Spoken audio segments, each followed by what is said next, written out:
It is a particular pleasure to be introduced here in Australia as the Viscount Monckton of Brenchley, because when they do this in Scotland, because of the peculiarities of the local accent, it comes out as, "Will yous welcome the vacant Monckton?"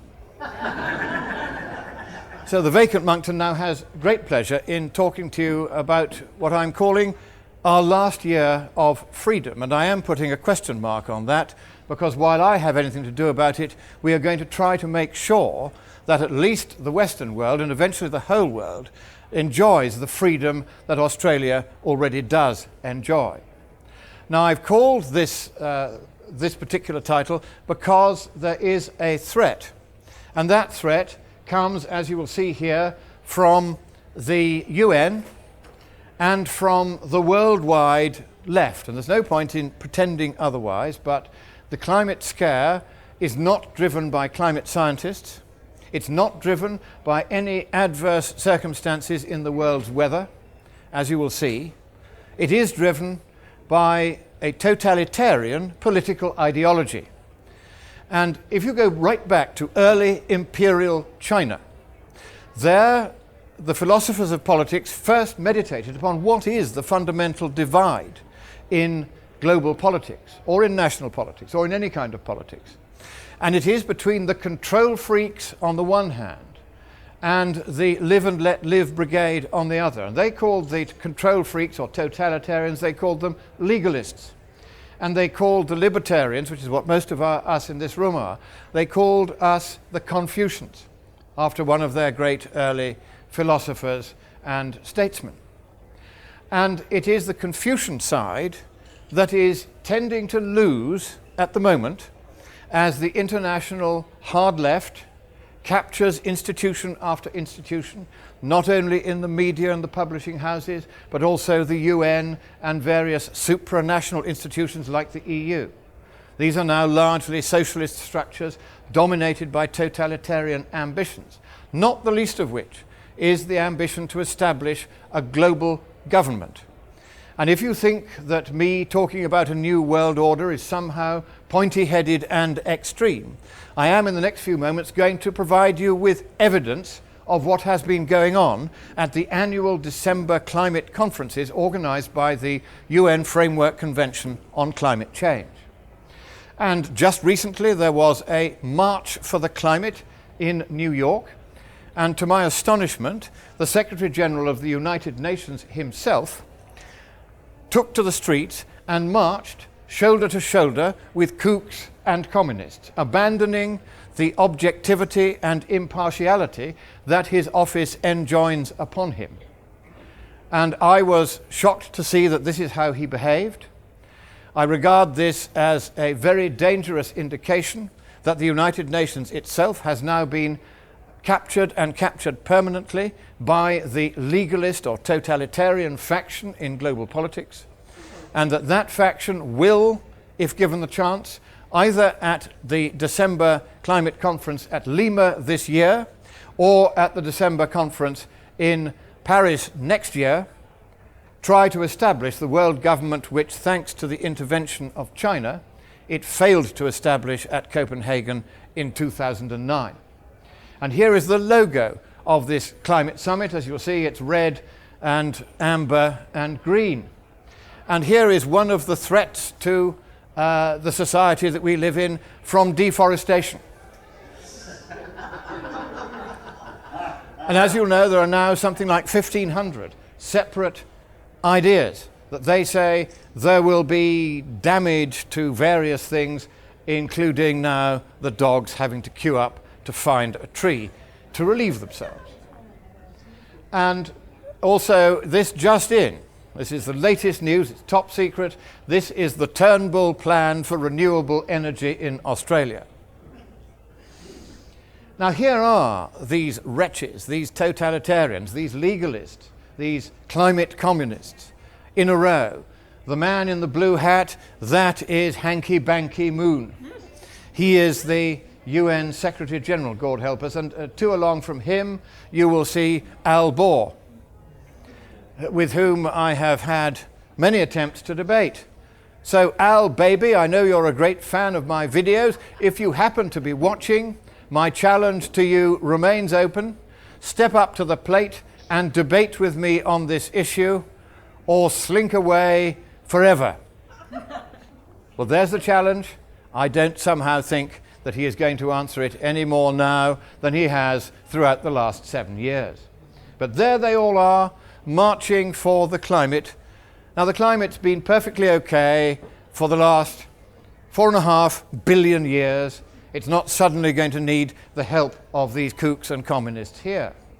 And I call them the traffic light tendency. The green's too yellow to admit they're really reds. Well, now let's just review the recent history of the attempt by the UN to establish a world government. We'll begin at Copenhagen in 2009. There was a treaty draft that was produced, and that treaty draft adumbrated the establishment of a world government. And the word government actually appears in the draft of the treaty, and you'll see one of the instances of that word here. Now, this is the first time that I have seen the word government used in a global context in a proposed treaty draft. So this is the actual passage from the draft treaty of the 15th of September 2009, which was what they had hoped they would be able to foist on the world at Copenhagen. And unexpectedly, they were stopped from a very unusual direction, from an authoritarian, totalitarian, communist country, China, which said it was not prepared to tolerate this idea. So our freedom was saved by State Council President Wen Jiabao, who resisted 55 minutes of bleating blandishments from Mr. Obama and came storming out onto the stage and said, after listening to that man for almost an hour, I am committing China to playing no further part in this treaty. And that was the end of that. I was the only non-government representative to get in. They'd banned all the others. And I got in by attaching myself to the US delegation. And there was a UN official tried to stop me getting in. And the head of the US delegation, who was Congressman Joe Barton from Texas, a very good man, went up and glared at him and said, "He's with me." oh, yes, sir. And I got in and I saw this great moment where the Copenhagen Treaty went down, but they didn't give up. Here are some of the things that were in that Copenhagen Treaty. They were going to have this government. It was going to be ruled by the Conference of the States Parties to the United Nations Framework Convention on Climate Change, with the support of a new subsidiary body on adaptation and a whole host of other bureaucratic structures. There were going to be no more free markets. The free market was going to be subjected to public policies, and the public policies were going to be subjected to the UN. There was going to be a wealthy nations tax on Australia and other such countries of 2% of GDP every year, and that was just for starters. There was also going to be a 2% tax on all financial transactions. And given that the profit margins on financial transactions in the world's capital markets are measured in hundredths of a percentage point, or basis points as they're known, this would have crippled and eventually shut down capitalism, because that is what this process is to do with. It has nothing whatever to do with the weather. It has nothing whatever to do with man's impact on the weather. It has everything to do with establishing the Socialist International at the heart of the UN and making every nation bow the knee to this new dictatorship. And the climate is merely a fig leaf to cover what they're trying to do. Here are the democratic provisions for the election of the new world government. I have been very careful. It took me ages to type these. There they are in full. There aren't any. And when I first revealed the existence of this treaty on the 14th of October, exactly a month after it had first been posted up on an obscure corner of the UN's website, somebody filmed the last 4 minutes of my speech in which I was talking about this treaty. And it was posted up on YouTube, and then within 10 days had received 2.7 million hits just on this one website. There were 1 million on another website, 500,000 on another, several with 250,000 on them. Everybody was looking at this speech until somebody put up 12 bogus pages which had various different exclamation marks, dashes, nothing that you would want to read or could read. But each of these bogus pages had the words Monckton video in them. So whenever anybody was searching for it, they would get these bogus pages. Question is, how could they get these bogus pages that nobody wanted to read when my video had got 2.7 million hits, and normally the search engines would have picked out that one first? Well, that was where it became expensive, whoever did this, because they paid all of the search engines to uprank their bogus pages above mine, so that when people tried to find this particular video, they found one of the bogus pages. In fact, they found 12 of the bogus pages before they found this. That broke the viral chain, and it suddenly stopped at 2.7 million hits with a great crunch. And I was rung up out of the blue by a professor at Texas A&M University, Earl Stone, and he said, I monitor the internet, and you have been subjected to one of the most unusual denial of service attacks I've seen. And he explained what I've just explained to you, and I said, how much did that cost? And he said, not less, and he stressed this as an absolute minimum, not less than $250,000. That was what was spent on preventing me from letting the world know that this climate treaty, which was going to take away our freedom and our democracy forever, was in draft and was due to be nodded through by the asleep at the switch politicians at Copenhagen. But thanks to China, that didn't happen. Well, now we move on to Cancun the following December. And here they decided they would no longer talk of world government just yet. Instead, they would set up the mechanisms of the world government in the shape of a few of the bureaucracies that would be necessary. And here are some of those bureaucracies. And here are some more, and some more. There were more of them, and more of them. And all of these bureaucracies were listed in the Cancun Agreement, which was voted through by all nations. And here are some more. And some of them have the most ridiculous names. I mean, I can't read this here, but it says something like a body to launch a process for further define the rules and functions of the new body to assist the Conference of the Parties in exercising its functions with respect to the financial mechanism. And they were setting up dozens of these bodies, in fact, hundreds of these bodies, in fact, in the end, almost 1,000. New bureaucracies were called into being by that one conference. Now, the only place where you would have seen this fact revealed was on the website of the Committee for a Constructive Tomorrow, which was the agency by which I was able to go to this conference. Not one of the 2,000 journalists at that conference reported that any of these bodies had been called into being. Not a single one worldwide. Total silence from the acquiescent, largely Marxist media. They weren't going to give people the actual facts. And then there was Durban. Now, I had a problem at Durban because I had happened to ask the head of the World Meteorological Organization, Monsieur Michel Jarreau, a question about why he was saying that you should look at 30-year climate trends when the previous 30 years had all been in the warming phase of the Pacific Decadal Oscillation, and therefore the warming was largely attributable not to us but to that. He was very angry that I knew that. So he had me banned from the conference for daring to ask a question. So my delegation protested ineffectually, so I hired a plane with their assistance, and I dropped in on the conference from a height of 10,000 feet. And this is my selfie of me jumping out of the plane. And it was quite a long way down, but I was all right really, because being partly Irish by origin, and I'm now in the Irish Club here in Brisbane, what a wonderful place it is, I dropped in. I knew that an Irishman dropping in and trying to throw himself to the ground would be unlikely altogether to miss. So having got myself back into the conference by this device, because the press went bananas, you know, Pierre drops in on conference, they couldn't really dare to keep me out after that. So then I got hold of what is called the draft conclusions by the chair. And these were the chairman of the conference's notes on what the conference was expected to decide. And these were always produced on the last day of the conference before the final votes were taken. And substantially, this is what the conference had already decided. And again, not one of the 2,000 journalists at that conference gave any of the details that I'm now going to show you about what was in the draft conclusions by the chair.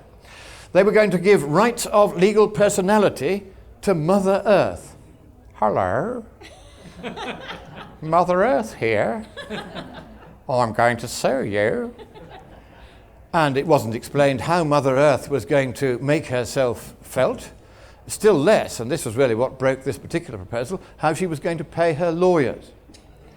But there was going to be a rights of personality for Mother Earth. And she was going to be able to sue in a new international climate kangaroo court, where only Western nations could be brought before it to be held liable for their so-called climate debt. And that word climate debt also appeared in the treaty. Then, this was really barking mad, well, all of it was barking mad. They were going to cut the CO2 concentrations in the atmosphere from 400 to about 200 parts per million. And the effect of that would have been to kill off just about all plant life on Earth, and it wouldn't be long before animals and humans followed. This was how entirely insane these international delegates had become. They were totally disconnected from any form of scientific or economic or political reality. They were living in a luxurious bubble of their own, traveling to exotic locations such as Bali, where there were plenty of grass skirts, or various other places around the world that were attractive, like Copenhagen, like Durban, where they could party until dawn and occasionally turn up and play a part in the conference. So here are some of the other proposals. Western greenhouse gas emissions must peak at once, and here's a really good one, and this was actually written in the treaty draft. Western nations must cut their emissions by more than 100%. Now, that is a very good indication of just how scientifically and mathematically challenged, shall we put it, handicapped, disabled these conference delegates were, that such an entirely daft phraseology could actually appear in a serious international treaty draft. They were going to take away the patent rights of Western inventors.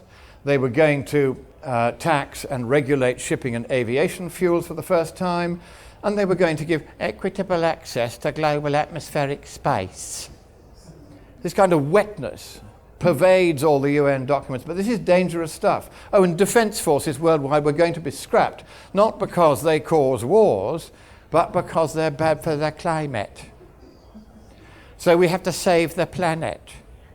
Well, let me make this very clear to those who think we have to save the planet. The planet was triumphantly saved 2,000 years ago and doesn't need to be saved again. So I put a report of these and other monstrosities from that conclusions by the chair document up on What's Up With That, the world's largest climate website. Within a day, we were contacted by WordPress, which hosts What's Up With That, and about 500,000 blog postings on all topics all around the world every day. That's how much blogging was going on at that time. It's bigger now, but that's how it was then. And they said, we have a habit of telling the person who gets the highest number of hits among all our blog postings every day that he is number one. And that posting, in which I did what the world's press would not do and explained what was actually going on in their name in this conference, that posting came number one because people want to know what is being done in their name in international negotiations. So if there are any of the media here, could they put their hands up?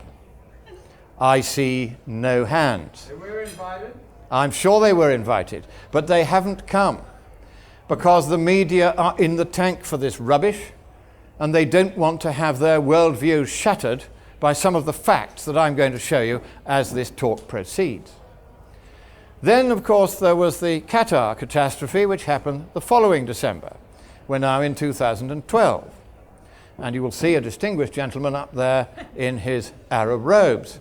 That's me, because they were presented to me by an Arab businessman who was staying in the same hotel as me, and under the iron-hard rules of Arab hospitality, I had to wear them to the conference the next day because he, like me, was a delegate and he would have noticed and been not very pleased with me if I hadn't. So here I am, properly dressed as an Arab in the Qatari fashion. Now, I went to the documentation centre as usual and I said, please could I have the draft conclusions by the chair? And they said, we know of no such document. They had been so humiliated in previous years by the exposure of first the Copenhagen, then the Cancun, and then the Durban Treaty Draft. And the Durban Treaty Draft, they'd actually had to slash away. They had to cut out half of the text the day after my piece had appeared on What's Up With That, because there were gales of laughter from all around the world. So they have now driven the entire treaty-making process underground. And they refused to give me the draft conclusions by the chair. They refused to give them to anybody else. They denied there was any such document. And the head of the UN's documentation centre, who had previously made sure that I was always given this document, I asked for him, and they said he is no longer with the UN. I wonder what had happened to him. But it was he who told me that when you read these documents, read them very, very carefully, because the UN's watchword is transparent impenetrability. And now, of course, it's just impenetrability. They've given up being transparent about this process. They know the world doesn't want it. They know scientifically it doesn't need it. They know economically that it would bankrupt it. They don't care. They want their world communist government, and they're going to get it unless we stop them. And I'm going to be telling you in a moment how we are going to stop them and how you are going to play your part in stopping them. And here I am addressing that conference. Now, I was only an observing delegate, but I had arrived early at the very last session of the conference to read up on some of the conference paperwork, and I sat in one of the comfortable delegates' chairs with nobody else in the room except another delegate who was fast asleep in his delegate's chair. They were very comfortable, the negotiating delegates' chairs. The delegates' chairs for the likes of us, the mere oikish observers, were hard benches at the back of the room. And so I thought, well, I'll sit in a comfortable delegate's chair until the delegate comes. And he didn't come, but the meeting did start around me, and all the delegates arrived. And as you will see, my minders either side of me, I chose those two because they look even uglier than I do. So at the very last moment of the conference, when everybody else had had their say, the chairman of the conference, who was a member of the ruling family there in Qatar, he said, would anybody else like to say anything? But they have to belong to a group, not just an individual. So I had this microphone just in front of me, and all I had to do to draw the attention of the chair was to press a button. So I waited, and nobody else seemed to want to say anything, and so I'm afraid I went and pressed the button. And I was on. So the Republic of Myanmar was duly recognized. I hadn't realized I was from Myanmar. I rather hastily had to invent a suitable group, so I thought of what would sound like a Communist Front organization, like all the other Communist Front organizations that attend these conferences. So I said, I represent the Asian Coastal Cooperation Initiative. And I said, we have just three things to say. First of all, there's been no global warming for 16 years. Secondly, even if there had been, it would be economically cheaper to let it happen and adapt to it than to spend a single red cent now on trying to make it go away. And thirdly, therefore, we need an independent scientific second look at the science just to make sure that these conferences are heading in the right direction. That was it, 46 seconds. Pandemonium. Did they cheer me to the echo for the announcement, which none of them knew, that there'd been no global warming for 16 years? Did they, heck. They booed and cheered and catcalled and hooted. And if you watch the UN tape of this, which is on YouTube, you'll find that the tape cuts off immediately after I finish speaking, so that you can't hear these apparently adult delegates behaving like a group of teenagers at a pop concert when they've just been told that Justin Dribbler isn't going to appear.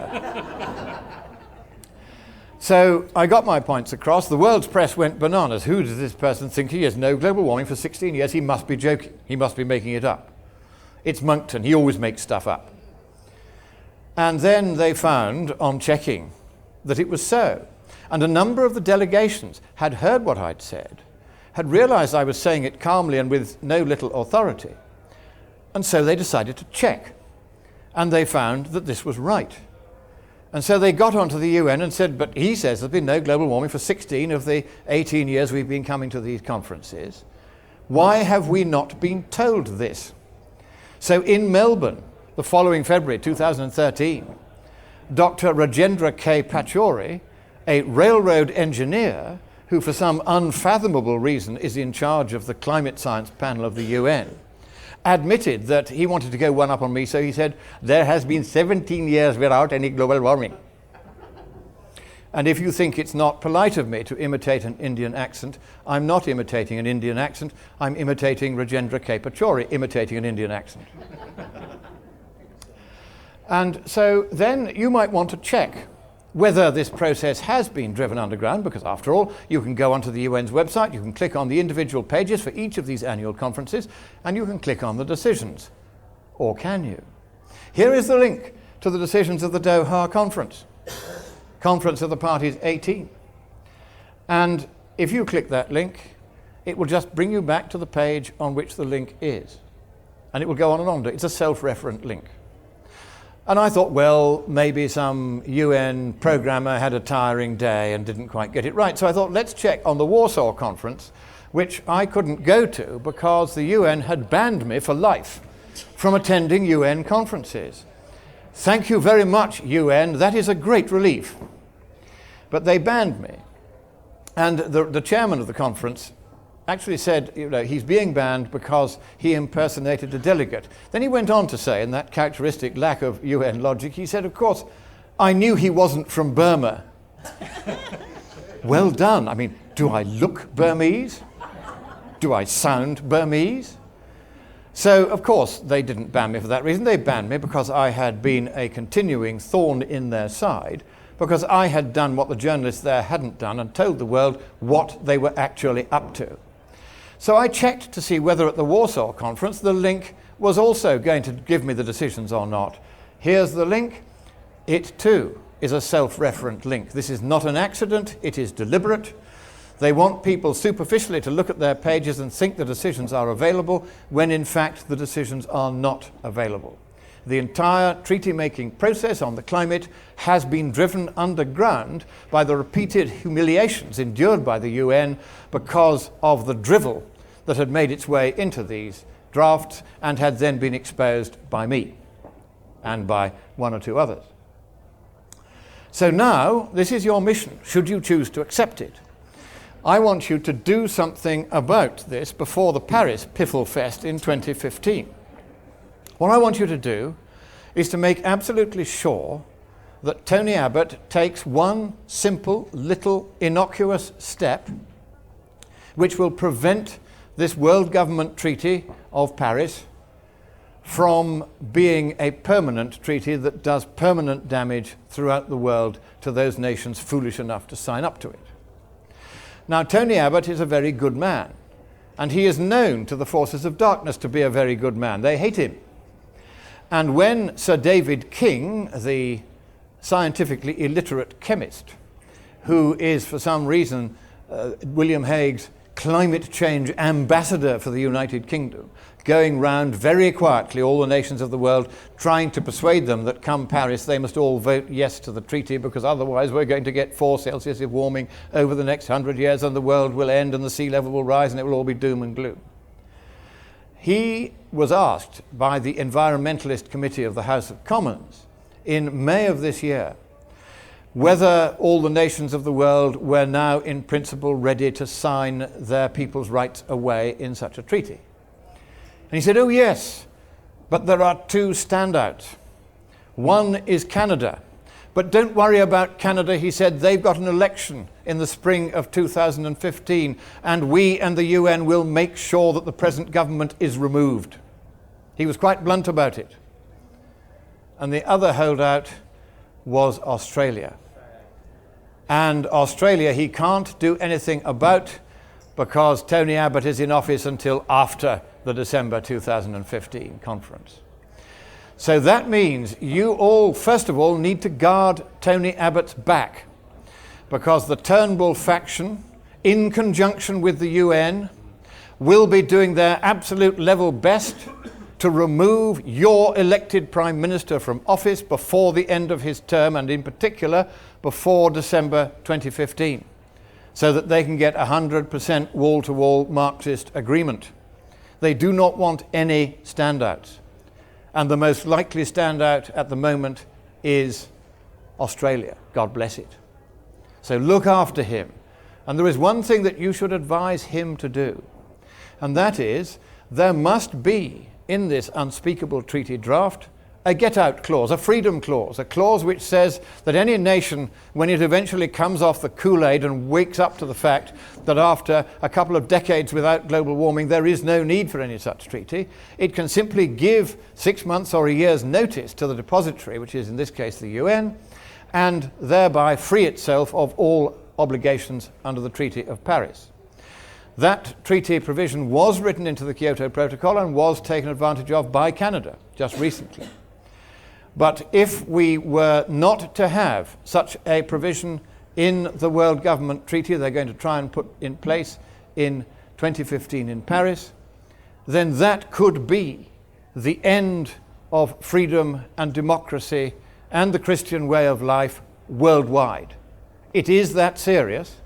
And so I want you all today, tonight, to write to Mr. Abbott and tell him that a provision like Article 27 of the Kyoto Treaty must be included in any treaty draft at Paris or at Lima this year or at Paris next year, so that we make sure that the nations of the world are not locked into something which in due course they would very nearly all bitterly regret.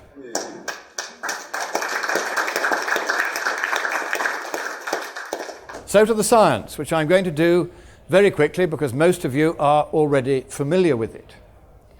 First of all, let's have a look at the UN, the UNscientific UN, the Unscientific UN. In 2005, the United Nations Environment Programme, one of the two sponsoring bodies of the Intergovernmental Panel on Climate Change, produced this map, in which they confidently predicted that there would be 50 million climate refugees by 2010. And the number of climate refugees by 2010 was vanishingly different from zero.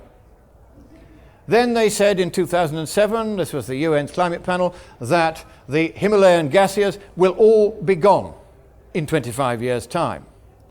So I contacted Professor M.I. Bhatt of the Indian Geological Survey and I said, is it true that all of the glaciers will be gone? He said, I don't know what they're on, but I would like some. He said, I've been looking after these glaciers and my predecessors all the way back to the days of the Raj for 200 years. And the pattern of advance and retreat of the Himalayan glaciers, which is driven largely by subduction of the Indian plate underneath the Himalayan plate, and therefore some glaciers are suddenly gobbled up by the mountains, others get longer. He said that pattern of advance and retreat has not changed in 200 years. We see no sign of a net loss of ice in the Himalayas. And he said, I'm investigating how they came to say this. Now, railroad engineer Pachauri came down out of his signal box briefly and said anyone who dared to say that the UN had been wrong about the Himalayan glaciers was a climate denier and a skeptic and was not on the same team and ought to be put in jail for making a nuisance of himself. And then 6 months later he said he had to say, oh, I'm very sorry, but I'm afraid I made a mistake. Because they had relied not upon a peer-reviewed paper, they had relied, as they do for 30% of all their references in the supposedly scientific UN document, they had relied upon a green communist journalist who had written that he thought that this might happen. He had no scientific credentials, he had no scientific evidence, but that was enough for the UN because it fitted the Communist Party line. And then there's methane. Are there any farmers here? Yes, there are always a few good men who try to feed Australia. And it's a losing battle against the environmentalists who are trying to stop you in various ways. And already the first state in Australia that no longer produces all its own food and has to import it is Victoria, because of manically stupid environmental regulations, most of which are entirely unnecessary. South Australia will be next, New South Wales will be next, with Queensland not far behind. And soon the only place which will be able to feed itself is West Australia. There is a real danger now that because of excessive environmental regulation, farming will become a thing of the past, more or less throughout Australia. And one of the excuses for this is cow farts. It is methane, which they say would be spreading. You can see the 4 different coloured forecasts there, each labelled so you can see which colour relates to which forecast. hugely exaggerated predictions of how fast methane concentration would increase, and that little black trace along the bottom with the dotted black on it, the real world methane actually measured. Yes, it's rising, but it's barely rising. At the moment, it is less than 2 parts per million. It doesn't have very much effect. And it's not rising enough to be at all serious. It's not rising in accordance with any of the forecasts of the previous 4 IPCC reports. This particular graph was in the 5th IPCC report. It was in the pre-final draft from which I was an expert reviewer. That's where I found it. And I thought, well, it's good that they're at last being honest about this. But of course, I'd reckoned without the UN. They took this graph out of the final draft. Did they do this because there was any scientific doubt about it? Did they? Heck, scientifically it's a straightforward series of measurements which show that the predictions they'd made were wrong. They took that graph out because the politicians who decide what goes into these supposedly scientific documents had had a meeting, and Germany and Hungary had said, if we leave this graph in, it will give ammunition to skeptics. So they took it out, and in taking it out, they gave ammunition to skeptics. Then you'll remember this notorious hockey stick graph. Here is the original version of it, published in 1999 on the front cover of the 50th anniversary edition of the World Meteorological Organization's State of the Climate report. And this was the 1999 version. It was published in 2000. And you will see that the correct position is in that little white inset panel, where it's difficult to see in here, but you'll see in particular the green graph does a nosedive in the mid-20th century when global temperatures represented by the black line were actually rising rapidly. What this meant that these graphs, all 3 of them of tree ring reconstructions, had nothing whatever to do with measuring what past temperature was like. They were not effective for that purpose. They were inaccurate. So they had to conceal this fact. They had to hide that decline in the tree ring record, which didn't match the increase that was actually measured in global temperatures. And how they hid it is on the right-hand side of the graph there. They simply obliterated the ends of all 3 of the graphs, in particular the one that had nosedived, and they ran all of the graphs up as though that was the same data, and in fact all they'd done was to splice on the real-world temperature data. Did they declare that this is what they had done? Did they? Heck. This was a deliberate fraud. Very interestingly, one of the contributors to this fraud was a fraudster known as Michael E. Mann, the creator of the original hockey stick graph. And Michael E. Mann actually was given the chance by Phil Jones of the University of East Anglia, who did this fiddling, this splicing. He was given the chance as a co-author of this UN graph and as a contributor of one of the 3 graphs to it, to make any changes he thought fit before it was published by the World Meteorological Organization.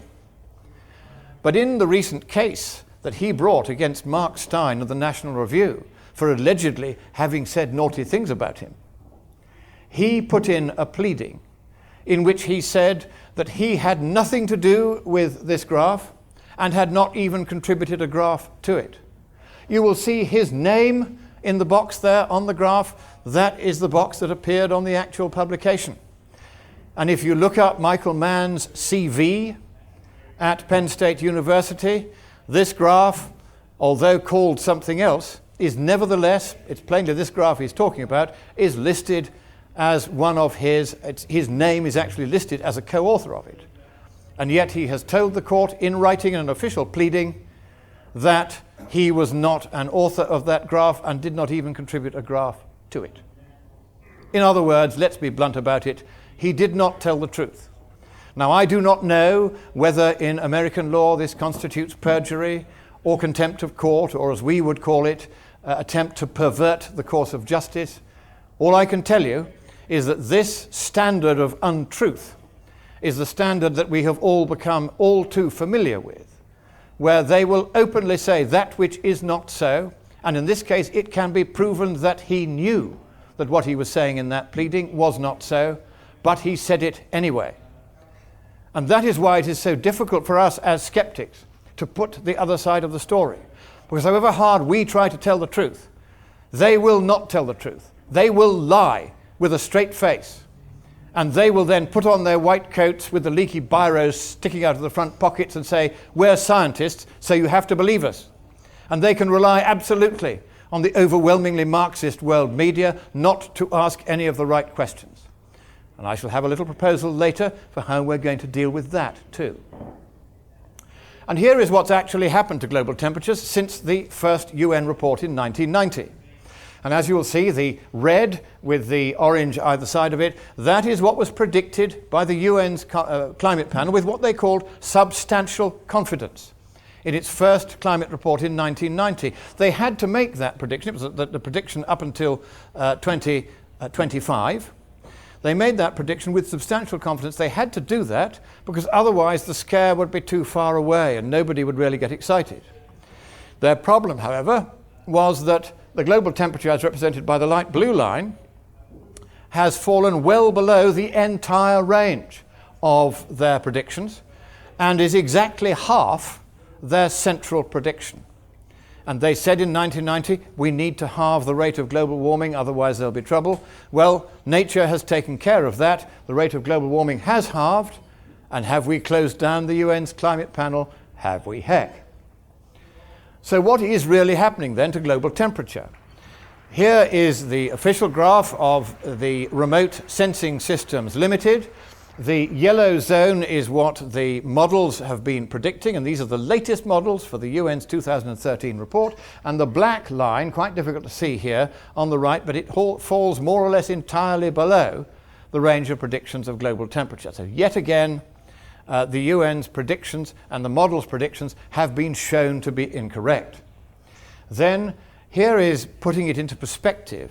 That little orange band laid across the changes in April temperatures in Boston, Massachusetts, is the entire change in global temperature over the 20th century. It's 0.7 Celsius degrees. That's how small it is in relation to the variations in temperature which were measured in April in Boston. You can see how tiny and how insignificant it actually is.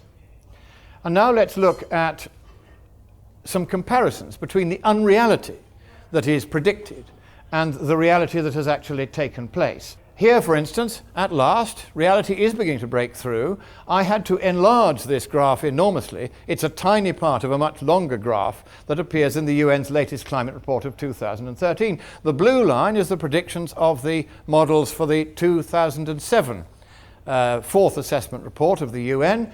The red one is the more cautious predictions of the 2013 report. And the black line is reality.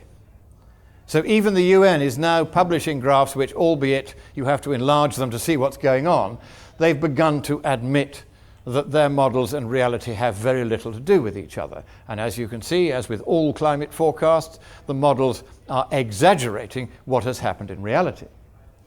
And here again are the IPCC's predictions done by something like 38 different models. That's what that spaghetti is. Each one of those spaghetti lines is one of the models.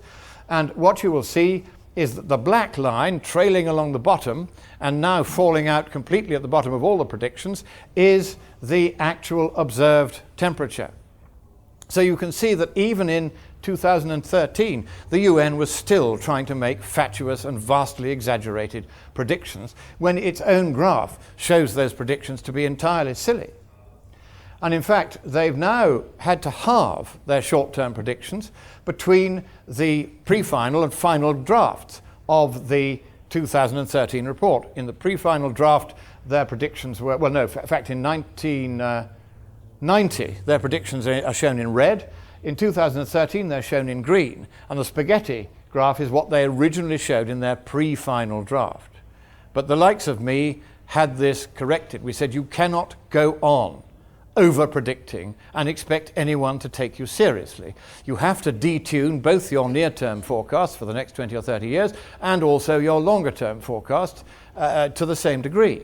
Well, they did detune the near-term forecasts, And you can see it here. Monckton speaks. This is the graph I was shown. I said you can't get away with that. And so this is what they eventually settled upon. And that red zone was what they had predicted. It came right down. And the green zone is what they ended up predicting. This is still a prodigious exaggeration. Now, global temperatures, let's put them a bit in perspective in historical terms. Let's go back 750 million years.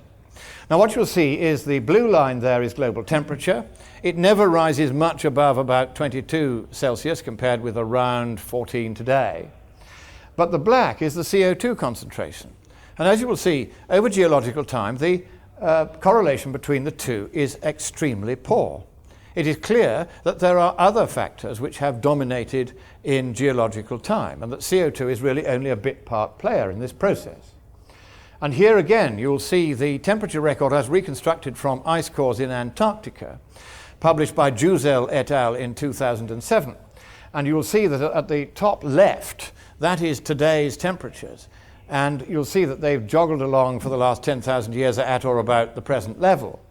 But you'll see that each of the 4 previous interglacial warm periods were considerably warmer than the present for several thousand years. So there is nothing special in recent geological time about this temperature record.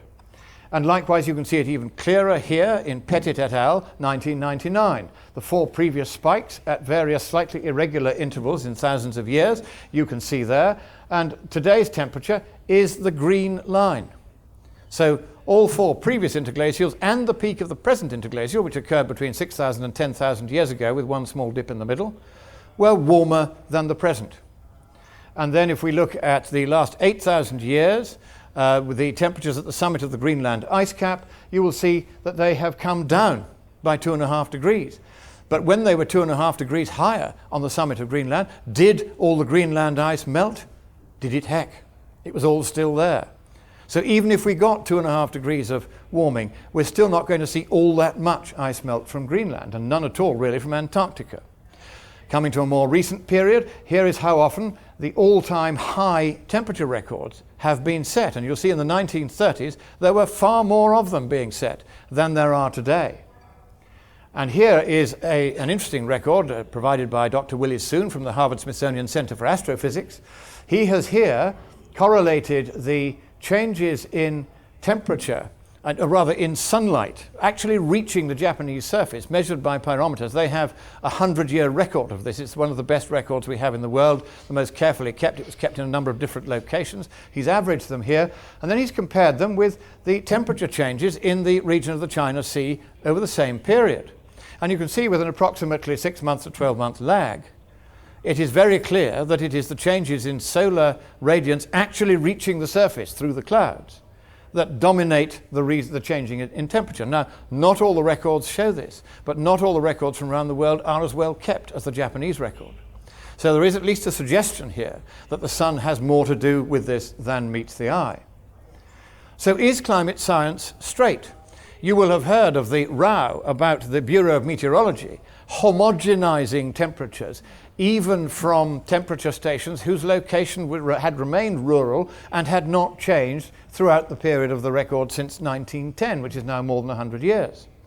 They had tampered with the records over and over again to show that what had in many places been a fall in temperatures over those 100 years was transformed into an increase, because that's what their government paymasters on the left wanted.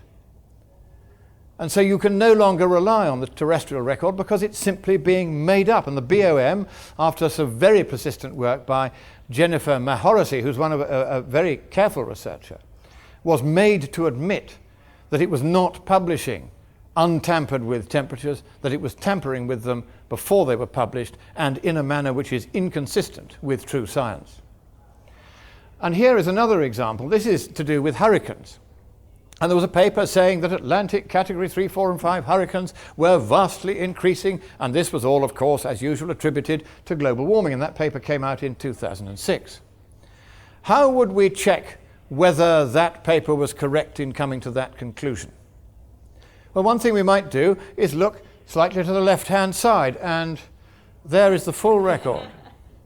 And in fact, since 2005, which is the right-hand end of that graph, there have been virtually no, in fact, I think there have been no Category 3, 4 or 5 landfalling Atlantic hurricanes anywhere in the United States. The longest period without such major hurricanes landfalling there since records began 150 years ago. So that is how extraordinary it is. They will tamper with the evidence to try to show that it's all terrible, and they tamper with it in the most obvious way by cutting off the previous record. Here's another example, this one from, I think, again, it's Australia, this is Darwin Airport. And the record shows declining temperatures, just as it did at Rutherglen, which was the focus of Jennifer Maharasi's inquiry recently. Darwin Airport, the temperature in blue, has actually been falling, but it was rearranged, it was homogenized, suddenly to show an increase. And the difference is huge. It's nearly 2 Celsius over the period, because they now say there's been 1.2 Celsius of warming at Darwin Airport, which there hasn't been.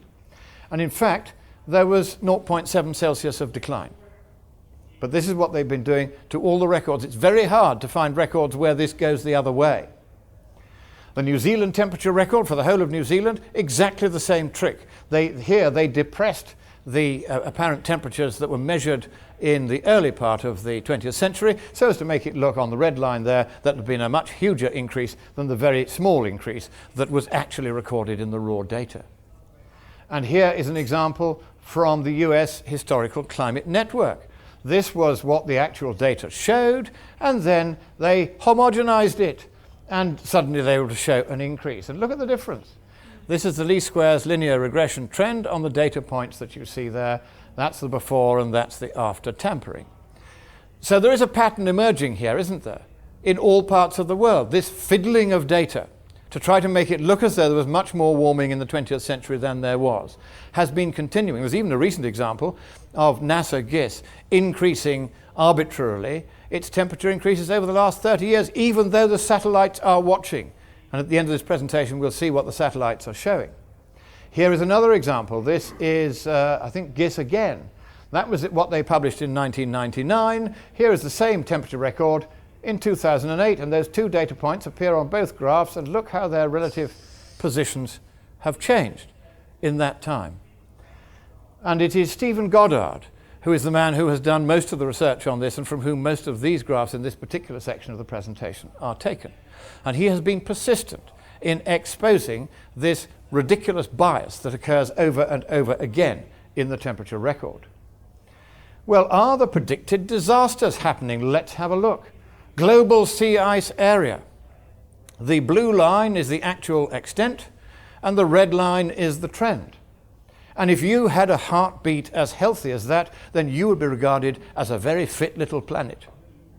It simply hasn't changed. And in fact, as some of you may have seen, because at least the Australian has reported this, though the ABC has not yet got round to it, for the last 2 weeks, the extent of sea ice in the Antarctic has been at its highest level ever since the satellite record began 35 years ago. There has also been a substantial recovery in the Arctic sea ice, though it's still well down on where it was in 1979 when they say the record began. However, the record actually began in 1974, and the value as it was a couple of days ago was just about equal to the value that was recorded by the earliest satellites in 1974. A point worth making, but you won't have seen that reported in any mainstream news medium. And then here is rainfall. You hear that we're going to get floods are going to get worse, and they say that droughts are going to get worse. You can't really have both, but they get away with saying they're both going to get worse at the same time. So I thought, let's find the oldest rainfall record in the world. It goes back a quarter of a millennium, and it shows there has been a terrifying increase of all of 2 inches per year in the rainfall in the United Kingdom over that entire quarter of a millennium. That's not exactly a crisis, is it? But until I did that calculation to establish what the trend line was, they published the data, but they very, very carefully didn't publish the least squares linear regression trend, which shows the true position, which is that there's been virtually no increase in rainfall across that entire period. Here is a recent paper, came out a few weeks ago, which looks at the area of the globe under various degrees of drought. And as you will see, the overall trend is somewhat downward throughout the last 30 years. But have you seen that fact reported in any mainstream news media? Have you seen the fact reported that even the UN's climate panel, both in its report on extreme weather in 2012 and again in its report of 2013 on the climate, has now admitted that there is no discernible increase in floods, has now admitted there's no discernible increase in droughts? Have you seen that reported anywhere? How can democracy work if the press will not publish any fact, however relevant or interesting, that does not happen to fit the Communist Party line? Here is sea level.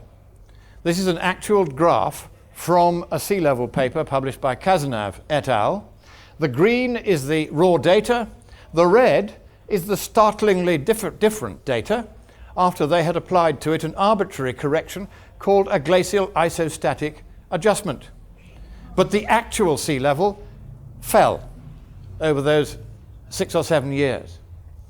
And when I published this graph recently, what's up with that, one of the trolls that comes in and whines about anything that doesn't fit the party line said, oh, but the paper doesn't say anything about sea level falling. It doesn't have to. I can read a graph just as anybody else can.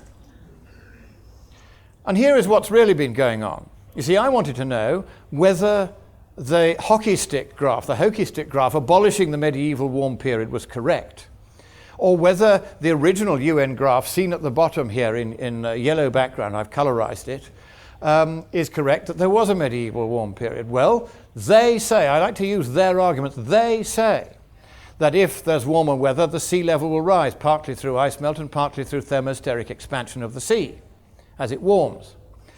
And so I looked to find a 1,000-year record of reconstructed sea level rise. And I found it in a paper called Grinstead et al. 2009, based on work originally done by Jevra et al. 2007, and updated by Grinstead with the tide gauge records. And do you notice some sort of more than specious correlation between the temperatures as originally shown by the UN in 1990, showing the medieval warm period and the Little Ice Age, and the sea level record as reconstructed a few years later by Grinstead et al.? Now, of course, correlation does not necessarily imply causation, but here at least there is some reason to suppose that the two are correlated, and that therefore the hockey stick graph is wrong. And there was a medieval warm period, and as you can see here, it was warmer than the present. Get used to it, Dr. Mann. So then the consensus paper. I wanted to touch on this very briefly before I wind up. Now the consensus paper, 97% consensus. You've all heard that. Everyone is going on the air and saying there's a 97% consensus among scientists. Obama said it the moment a paper was produced by researchers they call themselves researchers, at the so-called University of Queensland. I'm sorry, but it's your university, and it has not behaved well in this matter. And they said there was a 97% consensus among scientists that most of the global warming since 1950 was caused by us. That was their definition of consensus. It is the standard definition of consensus, the one used by the UN in its 2007 and 2013 climate reports. So let's have a look. Here is what Obama said. He said, this was Obama's tweeteratus did this. He did a tweet saying, 97% of scientists agree climate change is real, man-made, and dangerous. There was nothing in this paper from Queensland about whether climate change was dangerous. That question was not asked to any of the scientists, nor was it recorded from the papers they'd written. This was just made up in the way that so many political leaders are making stuff up on the back of the scientists. And so we were told in this ridiculous paper from Queensland that 97.1% of abstracts of 11,944 papers published in the scientific literature in the 21 years from 1991 to 2011 said that most of the global warming since 1950 was caused by us. That was what they said. But they used half a dozen entirely unscientific methods to get there. They arbitrarily excluded 2/3 of the data of the papers they looked at on the ground that those papers had not been useful enough to express any opinion on the subject. So bang, they were gone. Then they used 3 interchangeable definitions of global. Once they realized that there wasn't support for that consensus position, they simply said, well, anybody who expressed any support for any position suggesting we might have had some effect on global climate would be counted as having said that most of the warming since 1950 was caused by us. That was their biggest trick. Then they didn't publish results in each of the different categories of support for the consensus they'd found. They lumped all the first three of them together under two definitions. Then they suppressed inconvenient results. They misdesignated several abstracts. And they didn't even ask the question about whether the global warming we've seen or are likely to see is or will ever be dangerous. They didn't ask the Thermageddon question. And as I've said, they excluded so many of these papers because the abstracts didn't express an opinion. And here are the three definitions they used. And here is how they got from 97.1%. The true consensus turns out to be 0.3%. There's kind of a difference which even the schoolboys who did this analysis ought to have understood between 0.3 and 97.1. Now, they themselves had actually marked a category from 1 to 7 against every paper in their data list, which I've got. And how many papers did they mark in category 1, which was the official definition of consensus that most of the warming since 1950 was caused by us? They had marked exactly 64 papers. 0.5%. I read them. Only 41 of those papers actually said what they'd said it said. So the true consensus is 0.3% and not 97.1. Now, this matter is now in front of the Queensland Police. They are looking at this. I think, if I understand correctly, they have broadly accepted that a deception was indeed present. This was not accidental, it was deliberate. They are at the moment saying they don't want to have to do anything about it, because they say this would be straying into politics.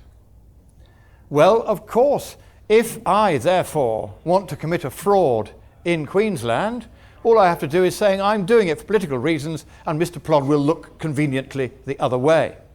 However, there are certain determined citizens of Queensland who are absolutely sure that they're going to have something done about this, and they are going to go to the magistrates and say, here is a deception. The police will not lift a finger to do it. They will act in collaboration with the university and its so-called researchers and look the other way.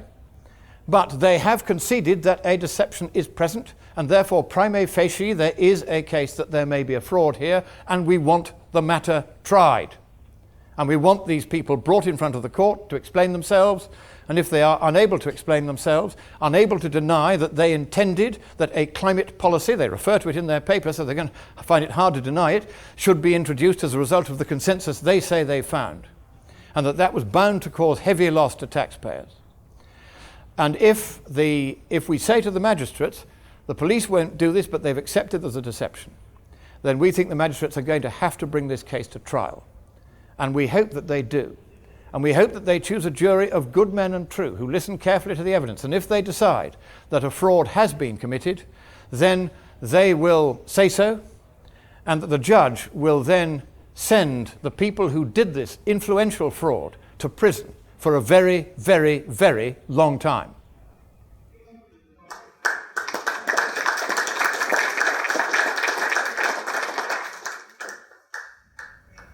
And now the results of an irreducibly simple climate model, which I'm hoping to publish shortly in the reviewed literature. Here is the model. It's a simple equation, and it has only a few terms. The temperature change is what we're looking for over a given term t of years. We look at the reciprocal of the CO2 fraction. That's the proportion of total anthropogenic warming which is caused by CO2. The reciprocal of that fraction will take into account all the forcings other than CO2. You have the fraction of what's called equilibrium warming, the point at which the climate settles down, that has occurred over the period you're looking at. You have the instantaneous or Planck no feedbacks, climate sensitivity parameter, lambda infinity. That's actually not the instantaneous, it's the equilibrium parameter, expressing the feedbacks and everything else that may apply. And then you have the CO2 forcing on the right there. That's the model. It's really simple. And it's very revealing, because that can be, with setting those different parameters, you can model just about any state of the climate you could want. You can reproduce the IPCC's results and see how they tweak the numbers to get their exaggerations. And one thing we noticed in tuning up this model was that the feedback sum, which is in that little box on the right there, has been reduced by a quarter from the 2007 report in the 2013 report of the IPCC. That is enormously influential, because that means the temperature, the central estimate of global warming, has been reduced by 1/3, or should have been, from 3.3 to 2.2 Celsius per doubling. But oh no. What they said when they realized that that's where it would come out, they said, we are not going to make this time a central projection of how much global warming would happen at a doubling of CO2. They have these multi-thousand page reports. That is the one objective of those reports. In every previous report they've made an estimate. Now, because this figure means they would have to reduce that estimate by 1/3, they fail to produce the estimate. And our model showed this up straight away. And so it reveals that the feedback sum was cut, as I said, that there is no unrealized global warming in the pipeline, and that the best estimate of climate sensitivity that we can come up with is less than 1 Celsius degree per doubling. Is this a problem? No, it isn't. Even the UN admits that another 1.1 Celsius compared with today would be net beneficial. It would actually do good rather than harm. And then we thought we'd look at the various projections of global warming. Those are in pink, made by the various official models. We'd compare those with the green values for what is actually turning out to be the case in the climate, and our simple model. And we actually did this graph after we had run the model. We didn't try and force the model to produce this result, and that's the result it came up with, squarely in line with the actual temperature change that's been measured, the rate of temperature change, and squarely below the exaggerated predictions of all 5 IPCC reports. Now, I want to look very briefly also at climate economics. You see, the West is no longer the problem. You can see that China is the big problem there. That's now emitting considerably more CO2 than the United States, and will continue to do so for the foreseeable future, because they produce, if you're a communist country, you produce 5-year plans, and you say we're going to go on burning and start more and more fossil fuel power stations, 1 per week until 2030 is their plan. And they're not going to be told not to by anybody, because they need to give their people electricity, because if you give people electricity, that does more than anything else to lift them out of poverty and to stabilize their population. Because population stability cannot be achieved by abortion or contraception or any other hideous practice of that kind, whether compulsory or voluntary. If you want to stabilize a population that's growing beyond the resources capable of feeding it, what you do is you raise the standard of living in that population, and it will stabilize all by itself. We have 150 years of demographic data from 180 countries establishing this beyond the shadow of a doubt. So, UK CO2 emissions, this is another thing you'll find. They're all beginning to fiddle their CO2 emission figures to make it look as though they're being good boys. Here is the actual UK CO2 emissions, and the blue ones are what they publish. And all the nations are playing this game as well. And here is how much difference the Kyoto Protocol would have made if everybody had complied with it. About 0.15 Celsius over 100 years. Something you could hardly measure, 1/6 of a Celsius degree. And that would have been at a cost of trillions upon trillions upon trillions. So let's just take an example. You've already done away with your CO2 tax, but in America they are still trying to get one in. And here is the latest proposal. And we're going to assume that to 2100 it'll warm by about 2.5 to 3 Celsius, as the IPCC says. We're going to assume there's a 1 in 10 chance of the world coming to an end by 2100 because of climate change. That was the assumption made by Stern in 2006 in the report for the British government on the economics of climate change, on the basis of which they have told us we have to shut down capitalism. They actually assumed there was a 1 in 10 chance that global warming caused by us would bring the entire planet to an end. I'd love to know what they were on. So, the actual cost of doing nothing and letting global warming happen at the rate which is now predicted, 2.5 to 3 Celsius, is 1% of GDP. That's all. And so any mitigation measure, if applied globally, would have to cost less than 1% of GDP in order for it to be worthwhile. So let's have a look. Well, here are the US CO2 emissions, and if we look at that, you can see they're going to, in fact, project a cut of about 11%. And you multiply that by the US CO2 emissions as the percentage of worldwide emissions, that's 1.9%.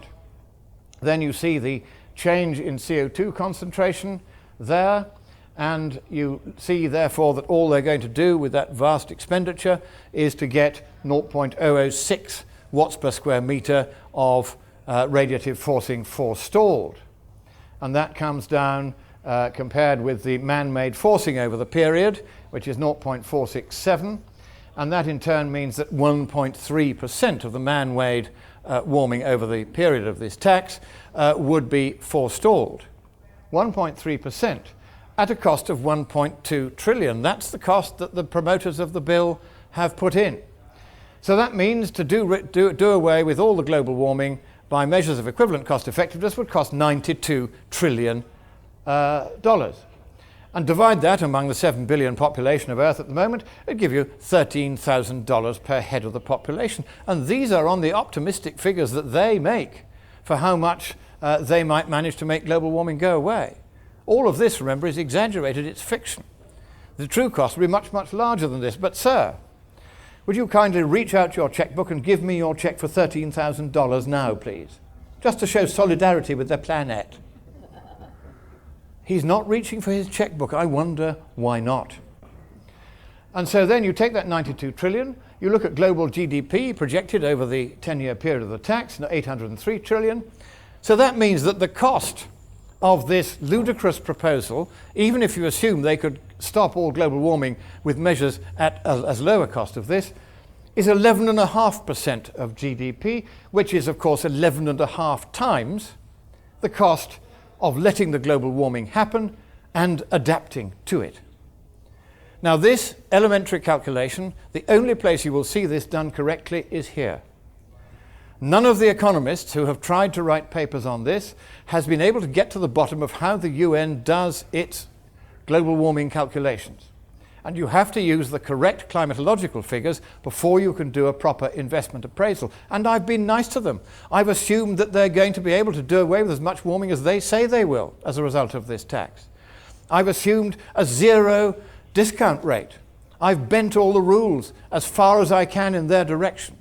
And it is still an order of magnitude greater. I did this recently for the MAD scheme in Britain to have electric vehicles at a subsidy of $8,333 each, plus another amount for the fact that you don't have to pay a tax disc on it. And it turned out that it was 128 times more expensive to have electric vehicles than it is to let the equivalent amount of warming just happen and pay the cost of adapting to it. So even if they were right, and all these figures assume they were, about how much warming we were going to get, and of course we're not going to get 3 Celsius of warming this century, we're already 1/7 of the way through it and we haven't had any. So of course that's not going to happen, but that is just how absurd these numbers are. There is no economic case for action, even if their scientific case for action were correct, which it is not.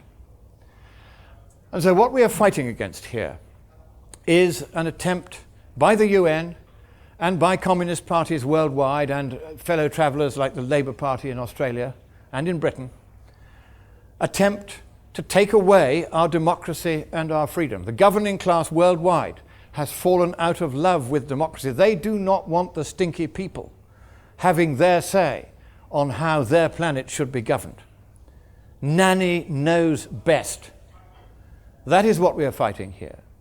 And if we are to retain our liberty, our democracy, and our prosperity, then it is no longer satisfactory that we should sit by while these people, with the connivance of a lazy and politically biased media, get away with inflicting upon us a treaty that would forever destroy 1,000 years of progress towards democracy that began in 1215 at Runnymede and has gradually led to the freedom of so many countries in the world, including Australia. Let this, therefore, be the end of a silly scare. For here is the record of the RSS satellite. Since October of 1996, there has been 0 global warming at all. That is the least squares linear regression trend on the data, which you can see jiggling up and down there. The trend is 0. That is correctly calculated. It's been checked by the Professor of Epidemiological Economics and Statistics at Melbourne University, Professor Stephen Farish, and that is the result. No global warming at all since anyone now in high school was born. Not one of them has ever lived under global warming. So I end by saying to Australia, you at the moment are the beacon of hope and freedom for the world. Your great Prime Minister, a man whom I enormously admire, is determined that the terrible treaty which is being plotted now in secret by those parties who would take away your freedom and ours forever, he will see to it, if he possibly can, and if you will help him, and if you will keep him in office for long enough, he will see to it that that treaty never sees the light of day. Just as we defeated Copenhagen, so we will defeat the Treaty of Paris, and we will do our best together to keep the world free. God bless Australia.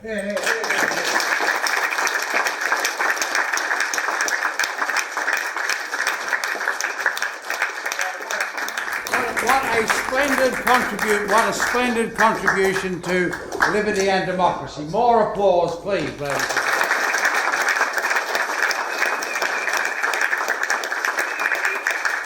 We are going to take a break. There's tea and coffee and some biscuits at the back.